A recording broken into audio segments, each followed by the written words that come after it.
নমস্কার, আমি সুরজিৎ। আজ আপনাদের কর্ণসুবর্ণের কাছের একটি গ্রাম সুনগাঁয়ে নিয়ে যাব। সুনগাঁই ছোট্ট একটি গ্রাম, গঙ্গা নদীর ঠিক কিনারায় এটি অবস্থিত। এই নামে ইন্দোনেশিয়াতে একটি গ্রাম ও মালয়েশিয়াতে একটি শহরও আছে। সুনগাঁই গ্রামে অনেক গ্রাম্য মন্দির আছে। গঙ্গা নদীর ঠিক পাড়ে একটি প্রাচীনতম মন্দির আছে, সেটি হলো বুড়ো শিব মন্দির। এই শিব মন্দিরে প্রতিদিনই পুজো হয়। প্রতি চৈত্র মাসে শিবের গাজন ও ফাল্গুন মাসে মহাশিবরাত্রি পুজো পালন করা হয়। আর পাশে একটি আশ্রমও আছে, সেখানেও কিছুটা সময় কাটালাম।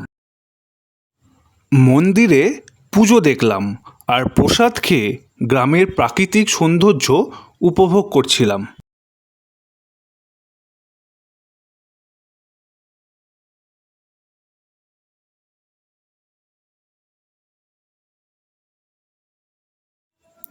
এই গ্রামের মানুষ মূলত চাষাবাদের সাথে যুক্ত।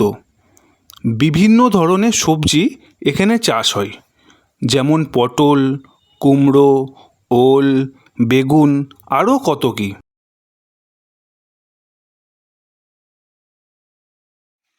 কাছের সবজি আড়ত কর্ণসুবর্ণতে তারা সমস্ত সবজিগুলো বিক্রি করে।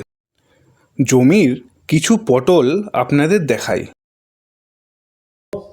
বিষ্ণু সম্পূর্ণং ভগবায়ক নমো নমো নমো শ্রী শ্রী বাবা ভোলানাথের শ্রীচরণে ভূ নমো।